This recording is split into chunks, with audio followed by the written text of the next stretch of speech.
పాకిస్తాన్‌లోని యువతరానికి ఉద్యోగాలు ఇవ్వలేరు, ఉపాధి అవకాశాలు ఇవ్వలేరు.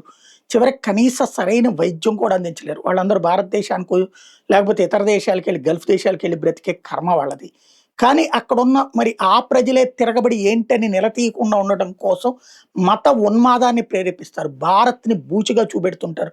లేనిది ఉన్నట్టుగా, ఉన్నది లేనట్టుగా చెప్తుంటారు. ఇప్పుడు అలాంటి మూర్ఖులైనటువంటి తప్పుదోవ పట్టించే వాళ్ళ సంఖ్య పెరిగిపోయింది. అక్కడ media print, electronic, digital media మొత్తాన్ని ప్రభుత్వం నియంత్రిస్తూ, సైన్యం నియంత్రిస్తూ, ఐఎస్ఐ నియంత్రిస్తూ, ఆ దేశ ప్రజలకు నిజాలు చెప్పకుండా భారత్ గురించి అబద్ధాలు ప్రచారం చేసుకునేందుకు ప్రోత్సహిస్తా ఉంటారు.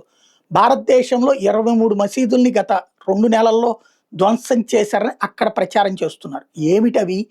ఉత్తరాఖండ్‌లోనో, అస్సాంలోనో ఏది అడవుల్లోనో ఎక్కడో ఆక్రమించి తప్పుగా కట్టినటువంటి వాటిని చేస్తే మసీదులనే ధ్వంసం అక్రమ నిర్మాణాల ధ్వంసాన్ని మసీదుల ధ్వంసంగా అక్కడ ప్రచారం చేస్తున్నారు.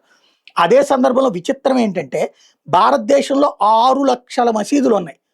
కానీ ఇక్కడ ముస్లింలకి జెనోసైడ్ జరుగుతుందని పాకిస్తాన్‌లో ప్రచారం చేస్తా ఉంటారు.